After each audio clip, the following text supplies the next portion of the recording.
Good evening. Tonight's story comes from the center of Seoul, a place so familiar, so alive with tourists and lights, that it feels almost immune to haunting. Yet under the glass towers and LED signs, there runs a quiet body of water that once carried something far heavier than reflections.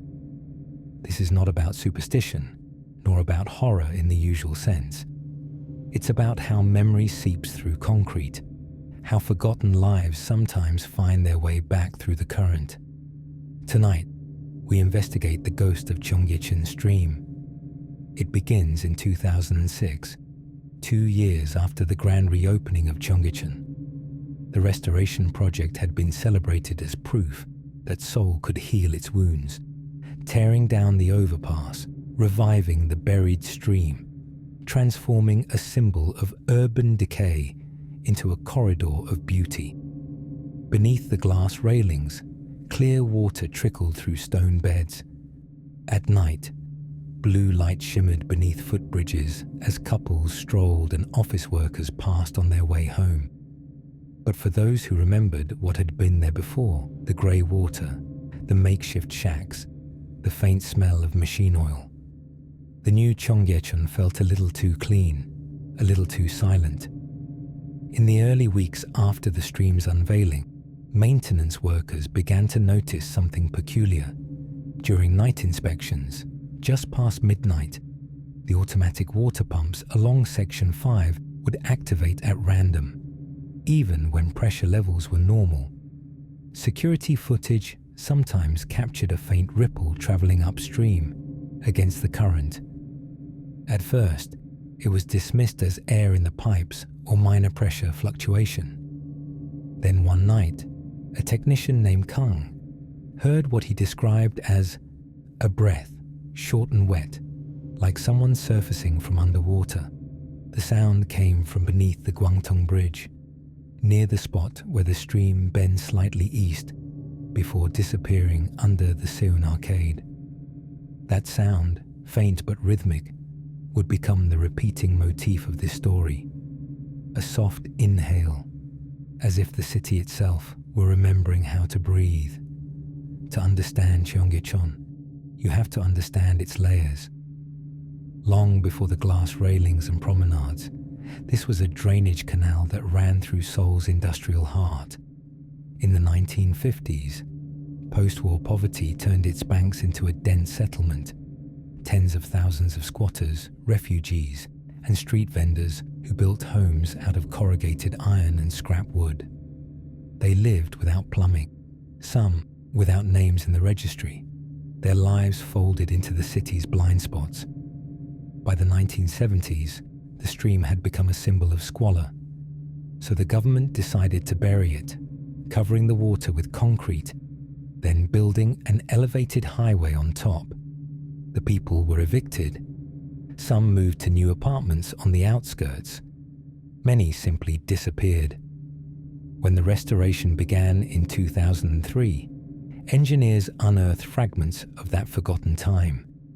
Rusted utensils, old glass, bottles, a doll's arm, fragments of clothing. But there were other things too. Bones too small to be livestock, wrapped in decayed cloth. Construction halted for a day. The official report called them historical remains, likely dating to the pre-restoration period. No further details were made public. Locals still tell each other that during that dig, several workers refused to return to the site, claiming they heard crying beneath the excavators. The new Cheonggyecheon emerged from those layers, streamlined, illuminated, and sterile. The official brochures called it a rebirth of nature in the urban core. But beneath that optimism was something unresolved. You can cover the smell, one old resident said, but you cannot cover history. The first major incident occurred on a humid summer evening in 2007. A group of university students were picnicking by the water near Mojongyo Bridge. Around 10:15 p.m., one student began to feel uneasy, describing the sensation of being watched.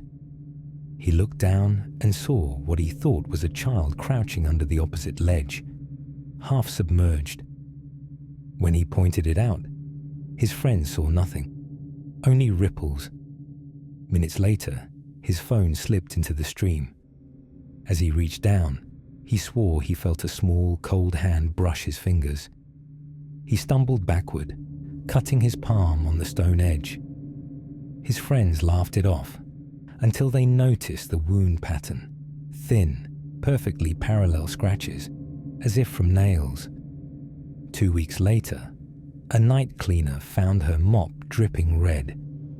She had been scrubbing graffiti near the same bridge when she noticed the water beneath her reflection darkening, then clearing again. The sound came first, she said, like someone sighing into a microphone.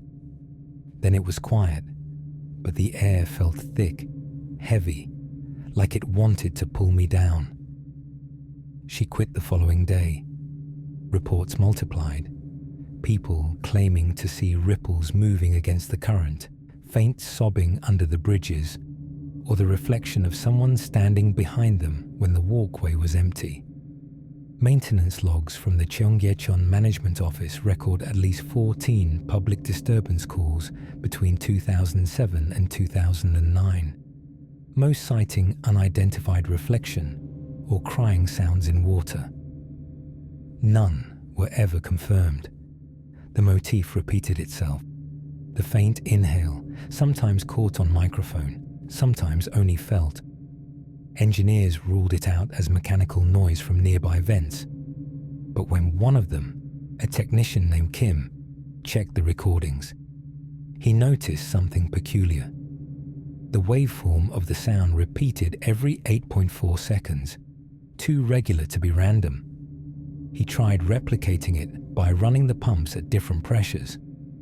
Nothing matched. It was like the system was breathing, he told a colleague years later, as if the stream remembered lungs. Different people described the same presence in different ways. A street vendor, who sold roasted chestnuts near Gwangtong Bridge, said, "Sometimes I see her sitting by the water, always the same, long white blouse, hair tied with a blue ribbon. I thought she was a performer or maybe homeless, but when I looked again, she was gone. I never saw her walk away." A delivery driver who crossed the stream each night after midnight recalled, "There's a point where the air changes.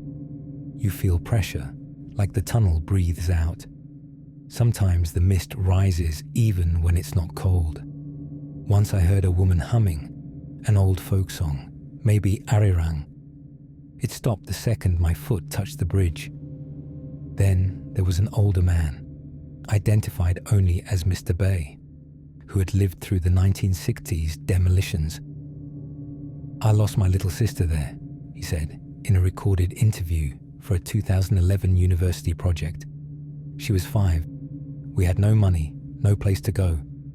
When they cleared the shacks, she disappeared. Maybe she was taken, maybe drowned. I don't know. But when I walk there now, I sometimes hear someone say, 'Oppa, it's cold.' It sounds like her, but smaller, like it's trapped in water." A younger voice joined the Testimonies years later, one of the foreign maintenance staff hired after 2015. "We are told this is normal," said a worker from Nepal. "But sometimes when we check the lower ducts, there is whispering. Not our language. Korean, but soft. I don't understand words, only the tone. It sounds like asking for something." These voices rarely reach the public. Most were filed as unverified sensory anomalies. Yet when heard together, they created a strange kind of harmony, a city remembering its buried sorrow through those who worked its nights. Among the surviving records, 2 are often mentioned by those who've studied the case. The first comes from a night shift log dated May 19, 2010, written by a guard on duty. 01:44 a.m., Section 4. Detected strange vibration in the water. Ripples moved upstream for about 30 seconds. Air temperature dropped 5 degrees. audio device picked up faint female humming, very low frequency, maybe feedback from the tunnel speakers. Will report to maintenance. Technicians who later listened to that audio said it was unsettling, steady, almost like breathing.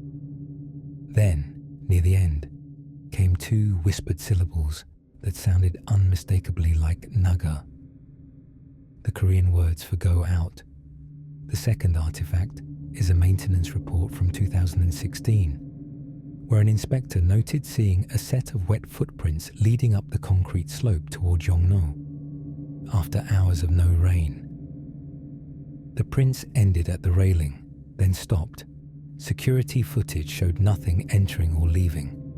When replayed at slower speed, one frame revealed a faint distortion near the water, an outline resembling a kneeling figure. Engineers wrote it off as lens flare, but a small note scrawled in pen at the bottom of the page reads, "Looks like a girl. Don't tell management." As the story grew, explanations evolved. Some residents framed it through the lens of Han, that deep knot of sorrow that anchors spirits to the world. Cheonggyecheon, they said, carried too much Han to ever truly cleanse. Its waters had once washed away refuse, blood, and human remains. How could it not remember? Shamans performed small gut rituals near Gwangtong Bridge during the Chuseok season, offering rice wine and jangu drums to guide lost souls. One Mudang explained, "These are not ghosts seeking revenge. They are the drowned memories of the city. When people walk by without knowing, they stir awake for a moment, then fade again." Others dismissed it outright. A professor from Seoul National University's Environmental Engineering Department argued that micro-vibrations in the filtration system could produce low-frequency sounds similar to breathing. People mistake resonant noise for human voice. Our brains pattern match emotions into randomness.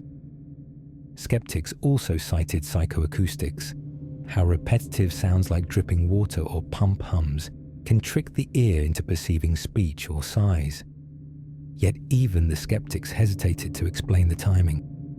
Every report of the inhale sound occurred within minutes of 1:44 a.m., the same timestamp from the original 2010 note. Coincidence, the professor repeated. The mind fills blanks. And yet, there's something uncanny about how urban myths cling to routine.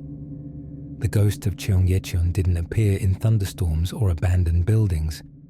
It appeared in the maintained, the polished, the proudly restored. It wasn't rebellion against progress, but a quiet reminder of what progress had paved over. Over time, the phenomenon softened into legend. The maintenance logs grew shorter. Fewer staff reported disturbances, and the city began focusing on tourism again. In 2018, a local cultural foundation even proposed a Cheonggyecheon night tour, featuring stories of the area's past, complete with actors and projected light shows. The project was cancelled after public backlash. Locals said the stream wasn't a theme park. The ghost presence faded but didn't vanish. Runners using the path early in the morning sometimes reported a thin mist that moved against the wind. One jogger described it as like someone exhaling underwater, rising in ribbons. Another claimed she saw ripples trace the outline of small feet near the steps. Even now, the Seoul City website occasionally receives messages about odd mechanical noises near Section 5 at night, though inspections always find nothing unusual. In 2022, a group of urban historians placed a discreet plaque near Gwangtong Bridge. Not a memorial exactly, but a reminder. It reads, "This stream has carried both waste and wishes. May those once forgotten find peace in its flow." Below it, someone had left a small blue ribbon tied to the railing. The next day, it was gone.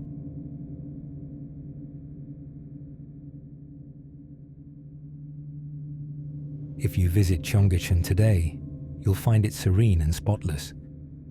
Office workers eat convenience store lunches by the water. Lovers take photos under the arches. Buskers play guitar to passing tourists. The hum of the city is so constant that the idea of a ghost seems absurd. Yet if you stand very still, late at night, when the last footsteps fade and the water calms, you might notice something subtle. The sound of the pump slowing, then a faint intake of breath, just once, soft and human. Maybe it's the water adjusting pressure. Maybe it's memory surfacing through the city's polished skin. Whatever it is, it reminds you that even in the brightest corners of Seoul, there are currents that never quite forget. Every rebuilt place carries its ghosts, not as horror, but as testimony. The ghost of Cheonggyecheon is not one that frightens. It listens and asks to be remembered. So if someday, while leaning over the rail at Gwantung Bridge, you hear a quiet inhale beneath the lights, don't panic. Step back gently and let the stream exhale. After all, even cities have to breathe.